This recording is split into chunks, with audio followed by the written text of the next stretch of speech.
This afternoon, we're here at my house to interview Jim Holzemer. He is the brother of Kathy Keener, formerly Holzemer. Both of these, the brother and sister grew up in the Silver Lake area and in the Los Feliz area and went to school here and so forth. We have the interview with Kathy in process. And now we want to speak with her brother Jim. And we're going to start out by first saying it's Tuesday, November 7th. And we want to start asking Jim about what it was like living here. So you currently live in Glendale, but you you spent your youth growing up in the Silver Lake area. Why don't you tell us about the homes that you lived in at that time? Well, I lived over on Tracy Street, 3726 Tracy Street, down the street from John Marshall High School, and I pretty much grew up there until I was about 12 years old. And it was a very nice neighborhood. There were in those days, a lot of vacant lots. So we used to play out in the vacant lots, and the neighbor kids that were my age, we used to play cowboys all the time.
This afternoon, we're here at my house to interview Jim Holzemer. He is the brother of Kathy Keener, formerly Holzemer.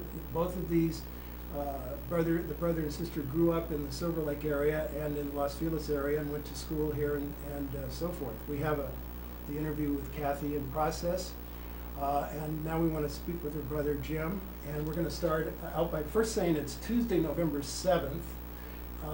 And we want to start asking Jim about what it was like living here. So you currently live in Glendale, but you spent your youth growing up in the Silver Lake area. Why don't you tell us about the homes that you lived in at that time? Well, I lived over on Tracy Street, 3726 Tracy Street, down the street from John Marshall High School, and I pretty much grew up there until I was about 12 years old. And it was a very nice neighborhood. There were in those days, a lot of vacant lots. So we used to play out in the vacant lots, and the neighbor kids that were my age, we used to play cowboys all the time and run around, play hide and seek. And the house next door to me was the people who lived there were the Olsons, Betty and Joel Olson, and they had 3 children. Stan was the youngest, Stephanie, and Johanna. And Stephanie is now my wife, after a long time in between there. But anyway, we used to play with them, and some of the other kids across the street and up and down the street. And let me put a time frame on that. About what year would that have been? Okay, this would have been the early 40s, actually, probably 43, 40, through all through the late 40s and up until the early 50s. I think we moved in 1952, I believe. Well, let me ask, first, how old are you? I'm 68. And where were you born? I was born at the Hollywood Hospital on La Brea in Hollywood. And went to Franklin Avenue Grammar School and Thomas Starr King Junior High School, which I believe that's in Silver Lake, I think, and then John Marshall High School. And then I went to Los Angeles City College also for a while. So, yeah, but grew up there on Tracy Street, and it's a great time just living there, you know, very nice, nice quiet lifestyle there. How long did you live in that area before you moved away? Well, we lived on that street, on Tracy Street, until I believe it was 1952, and then we moved over to Los Nietos Drive, which is right up from Marshall High School. And I lived there till I think the early 60s, and my parents lived there, I think they moved in 1978, they moved from there to Glendale. So that was also nice up in that area, kind of Los Feliz area over there, a little bit closer. I think, I don't know where the dividing lines are, but anyway, that's... Well, actually, Hyperion to the west, but I figured that since you and Kathy and your parents lived and worked in the neighborhood, and especially your father, which we'll get to later, because the Holzemer wholesale plumbing supply was located in Silver Lake, yes. on the right side of Hyperion. Right. But I'd like to go back to your childhood first. Tell me, do you remember anything about your teachers in grade school? Any particular teacher that stood out, that helped you or hindered you in any way? Gosh, it's been a long time. But I remember, you know, Miss Lindgren and Miss Lincoln, and this was in Franklin Avenue Grammar School, and Miss McManus, I think she was my 4th grade teacher. All of us boys in the class had a crush on her because we thought she was so beautiful. And one day we took a field trip. I think it was down to one of the aquariums down in down south. I forget the name of it now. I don't even know if it's still there anymore. SeaWorld? It was before SeaWorld, and gosh, I can't remember the name of it even now. But anyway, I remember that while we were down there, we went down on a bus, and as she was checking the roll to make sure that we were all there when we were coming back, and called out my name, I made some funny remark. I don't remember what it was, but she got very mad at me for being funny and told me that I was not going to be going on any more field trips, or I may not go any more field trips. And I was just felt terrible, you know, that I had done that and maybe missing out on some trips. Is that Marineland? Wasn't even Marineland. I'm trying to think. Marineland's even guys. It was down, I want to say Oceanside, or maybe not even that far. I don't even think it's there anymore, but I remember that they had, like sharks and sunfish and things on the, hanging from the ceiling, at least that's my memory. And just, I don't remember too much more about that. The main thing I remember is she got mad at me. But I wound up being one of the 2 kids in my class being invited to her wedding. I think she probably felt bad. I probably looked so pitiful when she told me I wasn't going to be going to another outing. So anyway, she invited me and another kid to her wedding, which we thought was really neat. That's unusual. So yeah, that was Miss McManus. We loved her.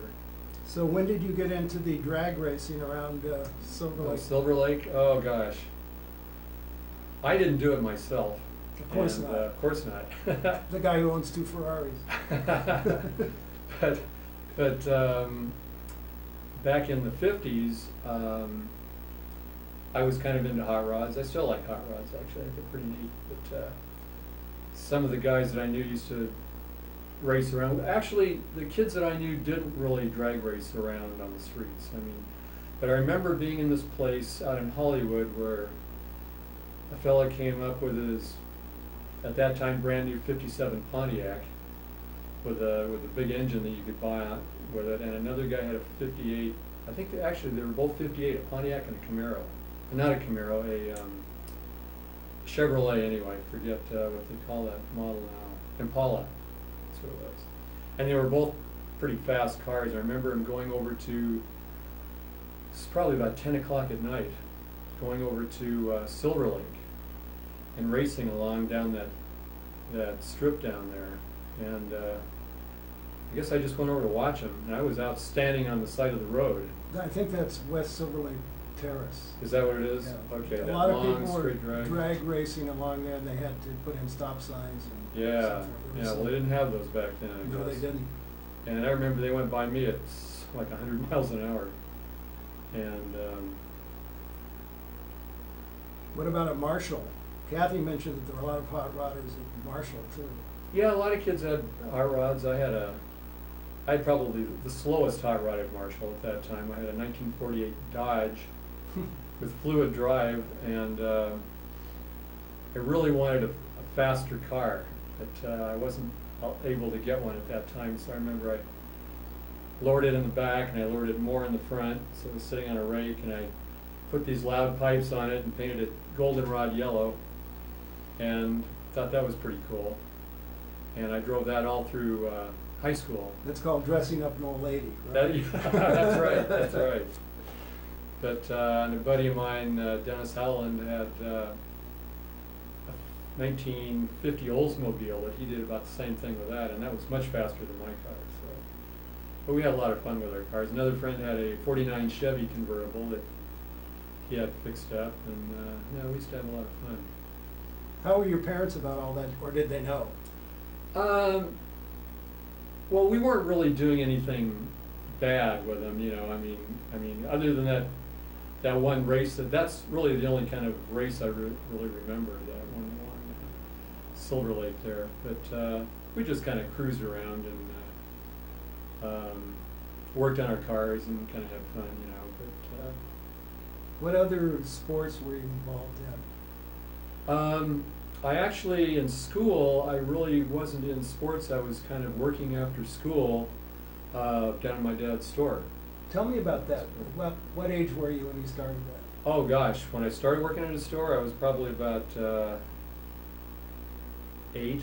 7 or 8. I don't know if there's a child labor law there. Were you running the books or just? No, I wasn't quite doing that yet. No, I was pulling weeds at that time and counting washers and labeling things and doing stuff like that. Where was the store? Where is the store? I mean, I know it's changed. Yeah, it's on Hyperion Avenue, 2030 Hyperion Avenue. It's 2030 now a Hyperion. company called Medicus. Printing place. company, yes.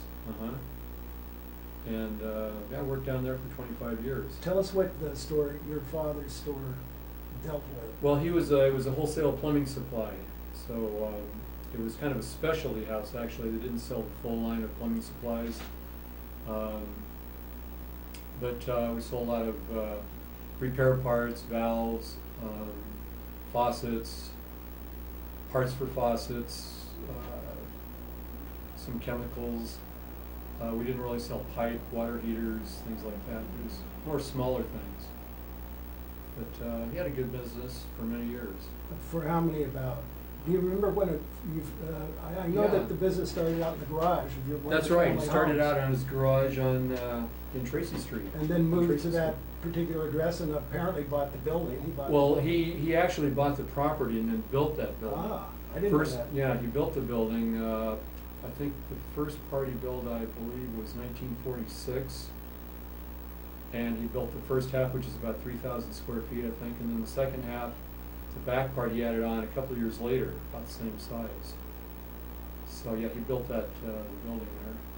I'm going to get a shot with the camera of the building facade from across the street. You've given Mhm. me permission to do that. Oh yes. We won't absolutely. bother the current Sure. occupants, but I'd like to have that for the record. Sure, you bet. Where the building is and what it looks like. Even though Okay. it's a different service now, still, it's where it was from 40? 1946 to He sold his business in 1983. So, And just as a note, both of your parents are deceased? yes, they are. Mhm. And tell us once again their names. Hugh Holzemer and Catherine Holzemer. Where were they, pardon me, where were they from? Well, my dad was born in Marquette, Kansas, and came out here as a young boy, and my mother was born in Hamilton, Ontario, Canada. And she came out here at 5 years old. She and her mother and father came out here to California. I believe Kathy mentioned that it was sometime in the 1920s when she arrived. That'd be pretty close, because my mother was born in 1914, so if she came out when she was 5, that would have been 1919. And Kathy told us a nice little story about when they were teenagers and your father was attending LA City College and was a crackerjack tennis player. Yes, he was. And they met on the boat on the way to Catalina. Yes, they did. They met on the Great White Steamship. The Great Yes. White Steamship. It's a nice story. Yes, he was with his buddy and she was with her girlfriend, and they didn't know each other at the time, but as I understand it, each of their friends knew the other person. The guy knew the other girl and the girl knew the other fellow. And so they were dancing on the boat. My dad had a bag of peanuts that he had bought, and he offered my mom some of his peanuts, and that's how they met. And they danced on the boat, and then when they got into shore, my father gave my mother a ride home, and when they got there, my grandparents lived up on Rogerton Drive up in the Hollywood Hills, just below the Hollywood Woodland. It said at that time Hollywood Land, that sign. And when my father drove my mom to her house there, my aunt, my mother's sister, was having a big party. So my mom invited my dad in, and they were dancing that night at my grandparents' house. And then my father asked my mother out for the next, I guess it was the next weekend, and he had to sell his tennis racket to get the money to take her out. So that's how they met. It's a great story. Let's connect that generally with your meeting, once again meeting Stephanie. The two of you were kids in the same neighborhood. Right. And then you grew up and went separate ways, and you were married once, and then that ran its course. And how did you meet Stephanie again? Well, actually what happened was they moved away, I believe it was about trying to think, maybe around 1949 or 50, something like that. And her family moved to Idaho. Her father had designed one of the first freeways here, and he thought it was going to get too crowded back in 1949 or 50. Really? And he says, we're getting out of here. It's going to be too crowded here. So they moved to Boise, Idaho. And so they lived there for quite a few years. And anyway, the way we met, again, was at her parents' 50th wedding anniversary up in above Santa Paula. And I was invited, my mom and dad were invited at that time. And so I decided to go up there and saw her again and her whole family, and that was very nice, and we just sort of got together after that. And How many years ago was that? that was, let's see, that was 1988, I believe. It was 1988, so. 18 almost years. 18 years ago, right. Congratulations. Yeah, but we've been married, but then I didn't see her right away after that. I didn't see her for a few years after that, although we kind of kept in touch.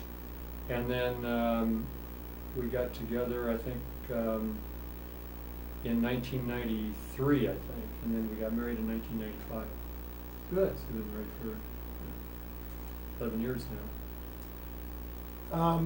You haven't lived in Silver Lake for a while, but in your observations and having lived and worked here, how do you think it's changed over the years? You know, it's become a lot more crowded. Places that used to be there aren't there anymore. Like, for example, the Hub Market is now Trader Joe's.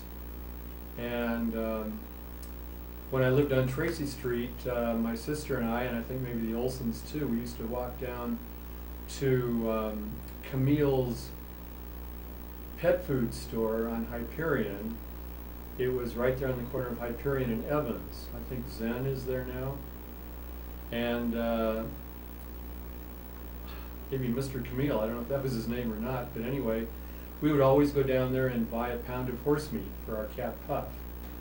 And I remember seeing he'd get the wax paper and he'd take that horse meat and chop a couple pieces off and wrap it all up for us, and we'd walk back home with it, our cat Puff. So that was a fond memory. And I used to walk to some of the little stores around there, and Did you have a bike? I did have a bike. I had a Schwinn New World bicycle. It was the first bicycle I ever saw with derailleur gears. I think it was like it was just a 3-speed derailleur. So it was my dad's bike, actually. That was a deluxe model. I remember Yes. that. Oh, do you? Okay. I inherited that from my dad. In fact, he used to ride me around on that bicycle, and we would ride around Griffith Park and around the neighborhood. So, and then when I inherited, I was too little to actually ride it with the seat on it. So my dad took the seat off and wrapped it with some cloth, kind of padding and cloth just on the bar across the thing. And I was just a little kid and didn't weigh very much, and I had a hard time just holding the bike up, but I managed to ride it and get around on it until I got bigger and put the seat back on it. And then you went from bicycles to hot rods. Yes. Good that's transition. Right. When you and your family went out for recreation, to dine or to eat, or to just go out for fresh air, where did you go?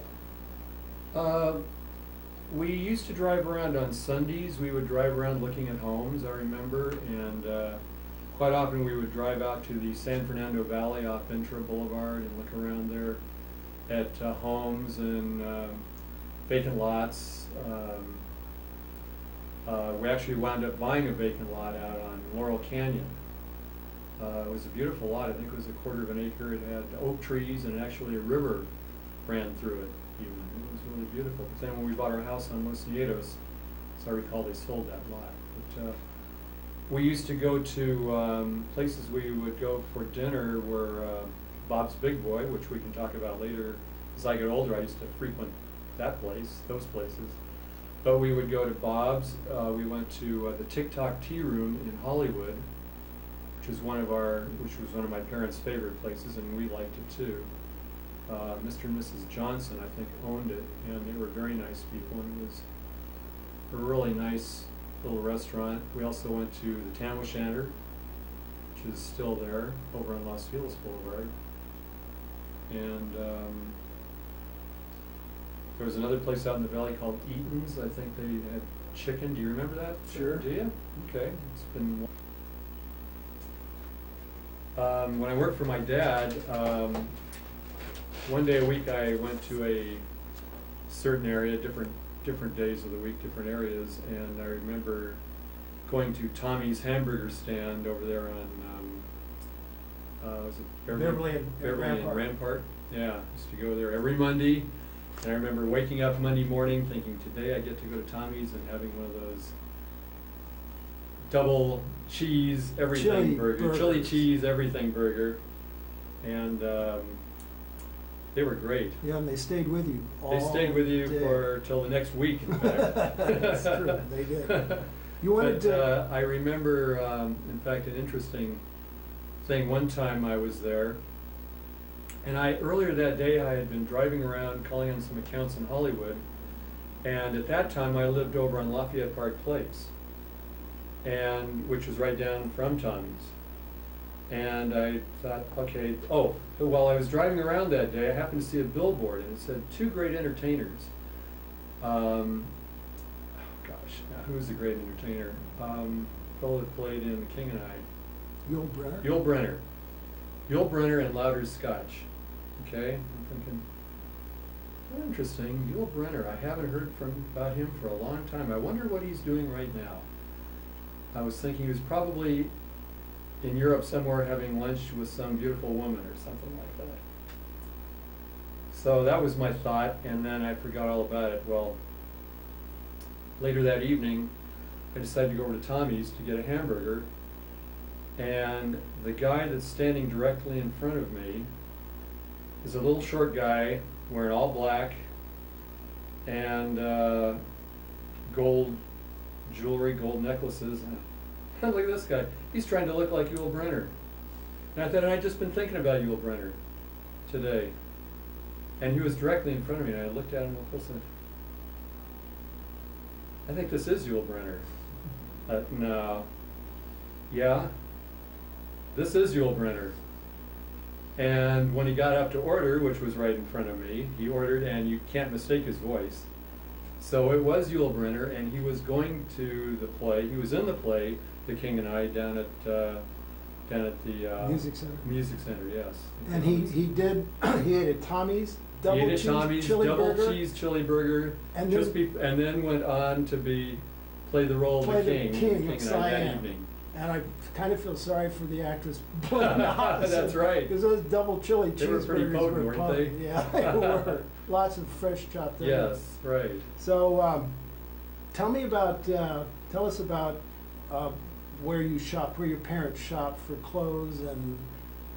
Well, my dad used to shop, he would buy his suits at Bonds, I believe. As a matter of fact, I think you know of that place, Full Bob. Circle, Jimmy, yeah. Yes, yes. And he Jim's loved- father was a customer of my dad's at Yes. Bond's Clothing Store back in the 50s. That's right, and he would always ask for your dad when he went there. Personal trade. Yes, yes. And he really bought a lot of clothes there, I remember. He liked that place. He And always your dad. looked, he always looked very dapper too, your dad, as did Yes. my dad. Yes, oh, absolutely. My dad always wore a suit to work, suit, coat and tie, every single day of his life. And back at the time when other people were walking around in polo shirts or less, you know, things kind of deteriorated through the years, It but my seems dad always that wore that. back in those days, speaking of our fathers who knew each other, and this is how I met Kathy and Jimmy. Yes. Back in those days, men wore hats. Yes. They wore suits to work, fresh shirts every day, polished shoes, and Jim's father was in the plumbing supply business. My father was a clothing salesman, but I remember the men downtown, when my mother would take me down, they had hats. Yes, And the women had gloves. And we're not just talking upper class white people, we're talking middle class most people. Anglos. That was yeah. just the norm, Most people. to be that way, yes. I remember, in fact, my grandmother, my father's mother, Grandma Holzemer, would take us to, like at Christmas time, she would take us on we'd go down to Echo Park. We would walk down to Echo Park from her house on San Ynez Street.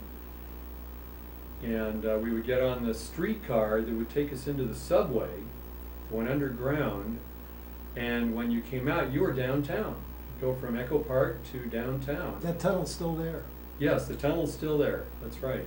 Subway's gone, but the tunnel's there. And then when we'd walk out, here we were in downtown, and we would go and look at all the department stores were so beautifully decorated for Christmas. She would take us down to see those, and they were just so beautiful. My sister and I, Kathy and I, just loved to see that. And we'd go from store to store, and I remember one of the department stores even had a slide for the kids on Christmas, at Christmas time, where they had a slide inside the store. You could go up and slide down a kind of a big area there, and then Santa Claus would be there to, you could tell him what you wanted for Christmas, you know. And not get it. And not get it, right. The other thing that my grandparents did, my father's parents, my grandfather would drive us down to the beach, Santa Monica or just below Santa Monica was, what is that beach down there now? Will Rogers? No, that's up north, Venice. Venice. Beach. We'd go down there, and we'd ride on the red car with the shiny, polished, red, shiny wooden seats, and we'd have our sand pail and shovel, and my sister and I, and we'd go down there and wade around in the water. I think we were too little to really go swimming at that time, but we'd go down there and come home very sunburned usually. Yeah. But Wasn't your grandfather a carpenter? Custom carpenter? my grandfather, my father's father was a Boilermaker actually, and but he did a lot of things for us. he built a lot of neat toys for us, scooters and a hoop. He made a hoop with a stick. The stick had a ring around it, so the hoop, and it went around the hoop, so the hoop wouldn't get away from us. He built those, and he actually built my first bow and arrow for me, which was the start of a Tell me about your archery career, beginning with the handmade bow and arrow from your grandfather. Well, he made that, and we used to shoot that out in his front yard, or I did, and I don't think he made one for my sister, but one Christmas I got a bow and arrow set for Christmas from Sears and Roebuck, little York lemonwood bow, and the neighbor across the street got one also, and we used to shoot out in the vacant lot by our house there, and then one day the string on my bow broke, and my mom took me to Hugh Rich's archery shop in Glendale. I think I was about maybe 11 years old, 10 or 11 years old at that time. And from the moment I walked into that Hugh Rich's archery shop, I fell in love with archery. Just the beautiful bows and arrows and leather quivers, and most of all, the smell of the cedar arrows. Just, I smell that smell every now and then when I'm shooting a bow and have a broken cedar arrow, and it just takes me back to that day actually. And ever since then, I just loved archery. And they had a bow there that I loved. I saw it on the rack. I remember it was a Bear Grizzly bow. It was $37.50. My dad said, if you earn $20 of that, I'll pay for the rest. And I worked all summer for that $20. And I finally got that bow. I still have that bow today. But do you use it? I don't use that bow anymore. No, it's actually a little too old and fragile. I think it might disintegrate if I tried to shoot it. It's got some aluminum in it as well as some fiberglass. And it had a recurve end on it. And I've read things in some of the traditional archery magazines that they say it's best not to try and shoot that bow. But I've had a lot of bows since then. And did you ever go into Griffith Park when you were a kid? Went to Griffith Park all the All time the to time. shoot. Oh, I loved to go to Griffith Park. They had quite a few ranges there in Griffith Park. They had a target range, which was right next to a place called, see, this is what happens when you get older. Oh, anyway, they had Quonset huts. Roger Young Village, it was called. And there was an archery range right next to it, and they also had a roving range, which was now where the new zoo is, the new Los Angeles Zoo. They took that old archery range. It was a field archery range where you go from target to target. It's kind of like walking around in the mountains with the trees and all, which is the type of archery that I shoot. And shot there for quite a long time. And also, they also had a range up by the Greek Theater, near the tennis courts up there.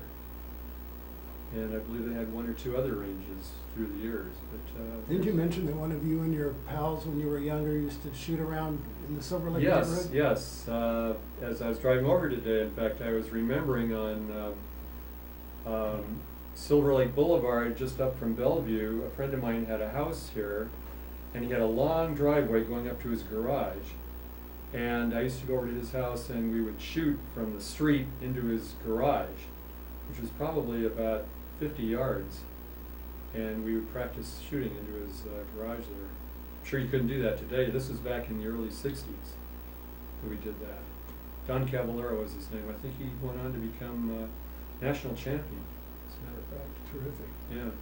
Did you, speaking of celebrities, and I consider that a celebrity, you had mentioned some other kids that you went to high school with or that you grew up with that were actors or lived down the street? Oh, well, I was mentioning just across from my dad's store and up the street, and I can't remember the name of that street, but John McIntyre lived there. He used to come into my dad's store every once in a while and just say hello even. And his daughter Holly went to Marshall High School. She was just a little bit younger than I was. And I'm not sure who else.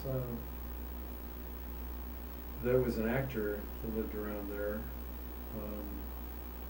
Sam Balter, he was an old sportscaster from the 1950s. He lived across the street from us.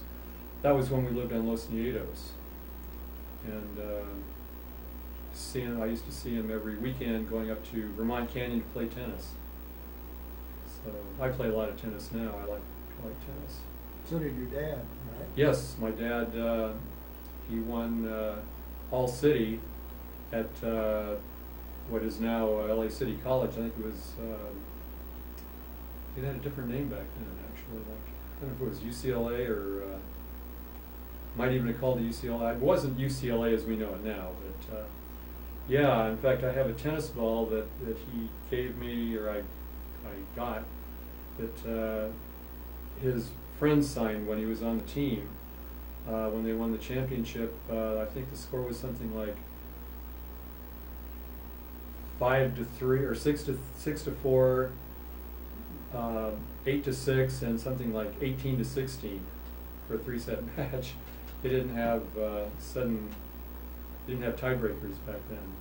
So yeah, but that tennis ball, I think if you dropped it today, it would probably shatter.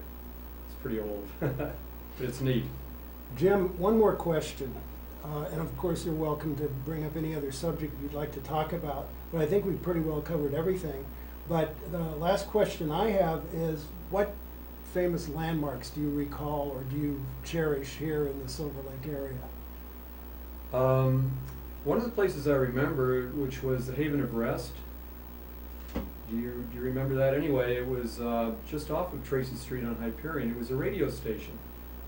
And to tell you the truth, I don't even know. Was it in that modern building that was built in the 30s? It's a corner of Looks like a Tracy and boat. Hyperion. Yeah, it's a Looks great like a piece of boat, architecture. yes. And it was a radio station. Yes, it was called Haven of Rest. And that's a place that I remember. A place that we loved to go, and Stephanie's father would drive us there quite often, was the fountain down there on Los Feliz and Riverside Drive, which is still there and looks exactly the way it did when we were kids, and her father, Joel, would drive us down there. It's a great piece of deco. Yes, very nice. And her father told us that Yehudis lived in it, in the fountain, and if we took him cookies, that would be a nice thing to do. So the girls took some cookies down there, and there was a man that was working down there one evening when we went down there when they had the colored lights on, and we asked him about the Yehudis, and he said yes, that they were there, and in fact, and he would give those cookies to them when he saw them. So that was really nice. Cute story. Folklore. Yes. Anything else you'd like to add? I know that in high school, I don't know if this was mentioned, but we used to go around to, we had a lot of fun going to the drive-in restaurants, and Vandy Kamps was one that we loved to. And my parents used to take us to Vandy Kamps too, in the walk-in park, but we used to love to go to the drive-ins with our hot rods and Bob's in Glendale and also in Toluca Lake. That was a lot of fun. So yeah, those are the things we did, and it's a great place. Okay, tell me, we have an afterthought here. Jim and I were discussing after I turned the camera off about restaurants that we know and that he frequented with his family, one of them being...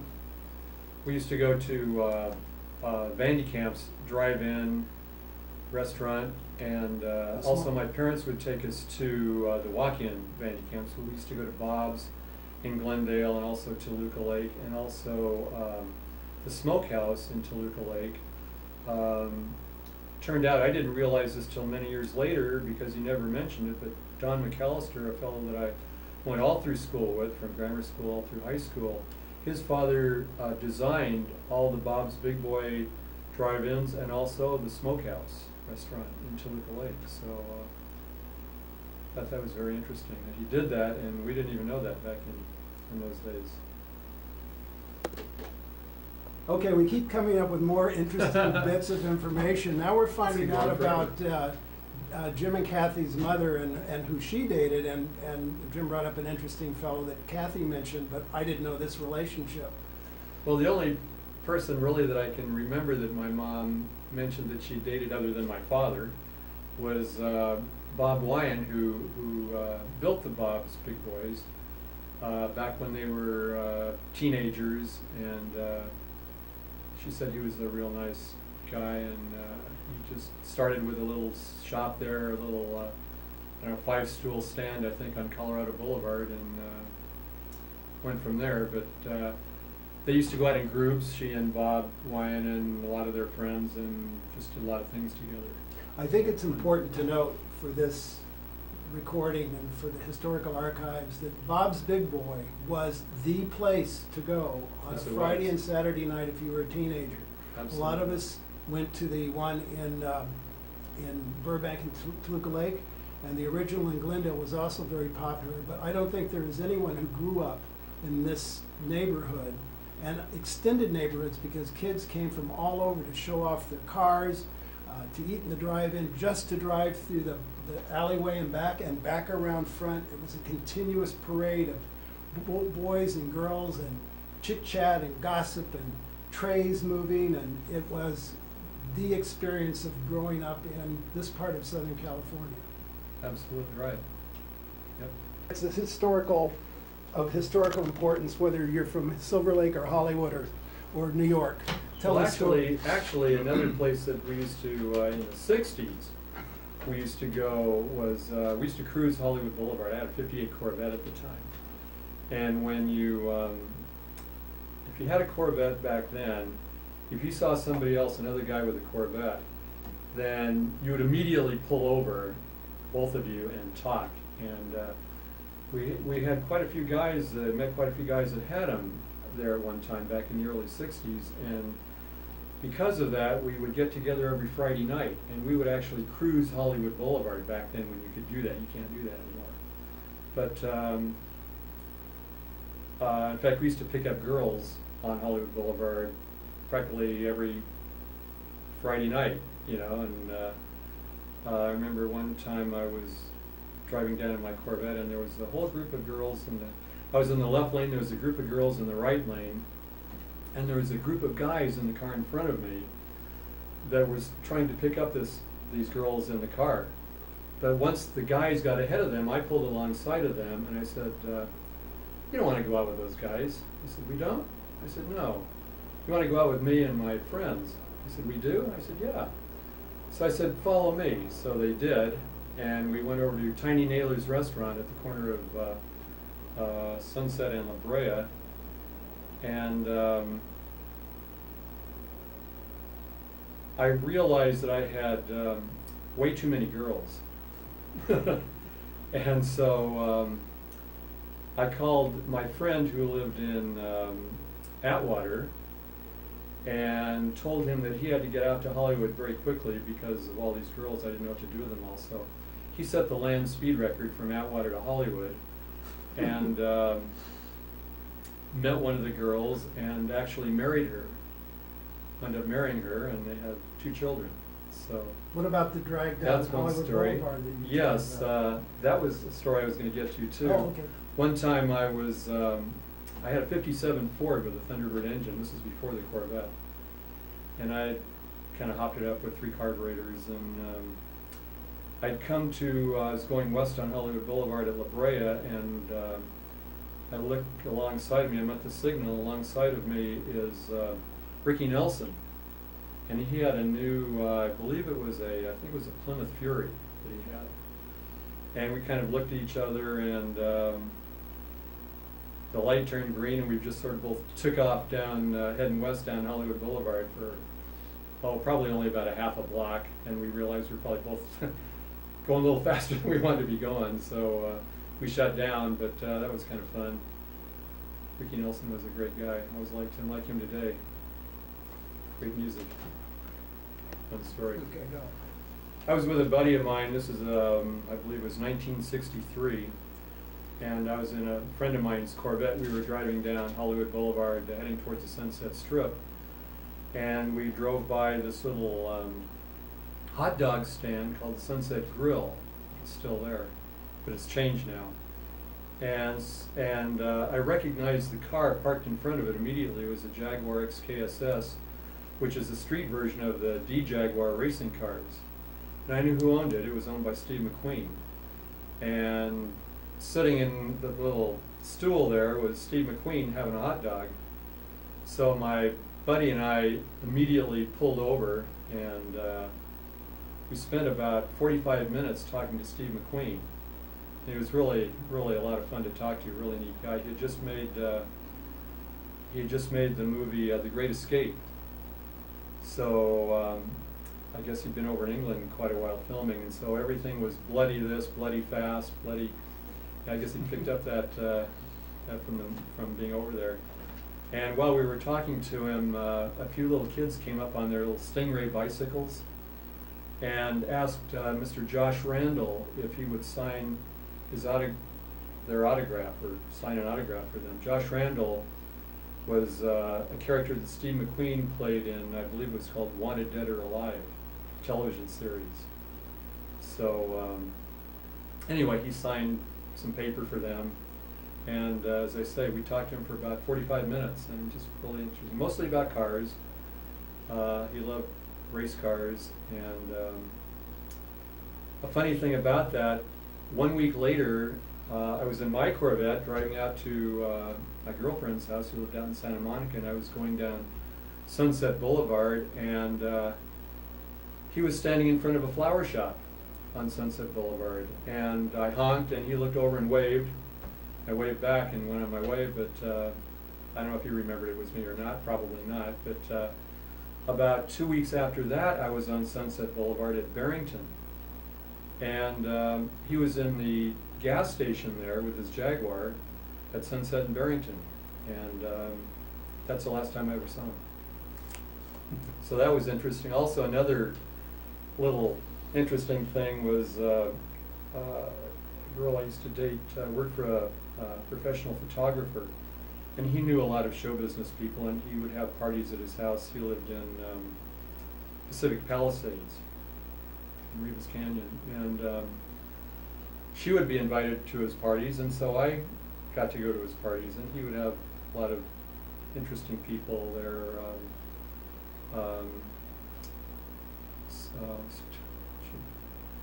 I'm very bad on actors' names. I can never even remember them. But the lady that played in North by Northwest, Eva Marie Saint, yes, she would be at his parties.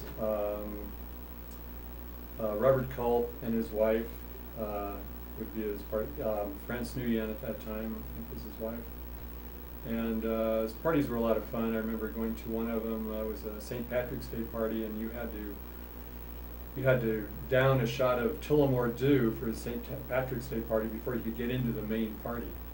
You had that little setup at the front door where you had to do that before you could get in. But a few years later, I was at a restaurant. Now it's on.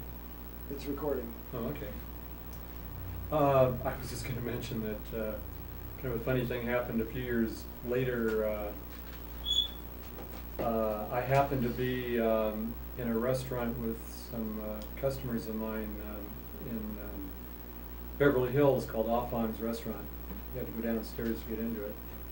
And I was meeting my friends in the restaurant at the bar. And when I went down there, Mrs. Holcomb, one of my friends, said to me, "Look over there, there's Robert Culp." And I looked over, and there was Robert Culp sitting by himself a few little ways down from us. And there was nobody else in between us. And I thought, okay, it's been a long time since I've seen him, so I don't know if I'll even say anything to them, anybody, you know. But heck, I'll just say something. So I said, "Bob."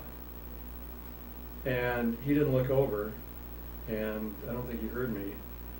And my friends, the Holcombs, were thinking, I know they were thinking, "Oh my God, what's this guy doing?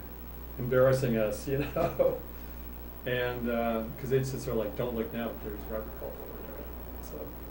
So, anyway, he didn't hear me, and I said, "Bob," again, and he looked over, and he did remember me. And we talked for a little while. I reminded him who I was and where we'd known each other, and he came over and sat with us, and I introduced him to my friends. And it was just kind of funny. The funny part of it was that I said that, and I know that my friends were just totally embarrassed that I was going to do such a thing, not realizing that I didn't know him. Thought I was just going to like make a fool of myself, which I don't think I did that. It was fun. Okay, we have some after stories, continuation of after stories, but this one is about one of the clients of Holzemer Wholesale Plumbing Supply, and Jim's going to tell it. Well, one of the fellows, one of my dad's suppliers was Olsenite toilet seats. My dad knew Ozzie Olsen very well. He was the owner of the company. They were back east, but Ozzie owned part of the Detroit Lions football team, and every year when they would come out here to play the Rams, Ozzie would invite all his friends to have a brunch at the Beverly Hills Hotel, and then he had these buses that would take us out to the football game. But at the brunch, he would have a lot of his friends were actors, and I don't remember a lot of them, but I remember Johnny Weissmuller would be there, Robert Horton, and from Wagon Train on the TV series, and also the fellow that was the Wagon Master, and I can't remember his name. Maybe somebody will remember it. But anyway, they would be there. The buses would have full bars on the bus, stock bars. We'd be drinking on the way out and on the way back, and by the time we got out to the football game, we didn't really care. We were rooting for both teams, the Rams and the Lions. So that was a lot of fun. Ozzie also owned race cars, and another year he was racing. He had a car out at Riverside Raceway that Dan Gurney was driving, for people that know about auto racing. And again, he would have a brunch at the Beverly Hills Hotel, and we would go out to the racetrack after that. And I remember Fred McMurray being on that little trip on the bus with me, and his wife June Haver, and going out to the track. And in those days, you just sort of went out. It was pretty much of a dirt track. They didn't have a lot of facilities out there, but Ozzie had set up a huge white, like a circus tent. And in the tent he had a full buffet that he had waiters in tuxedos out there serving, cutting prime rib. They had just every kind of thing you could imagine, oyster on the half shell under a giant ice-carved race car out there. And they even brought in our own portable toilets. And even with men in tuxedos to hand you a linen towel, they had little porcelain wash basins with soap and water to wash your hands there, which they didn't supply at Riverside Racetrack back in those days. What was this year about? This would have been in I believe the late 60s for that, I think, and the early 60s for the Detroit Lions football team.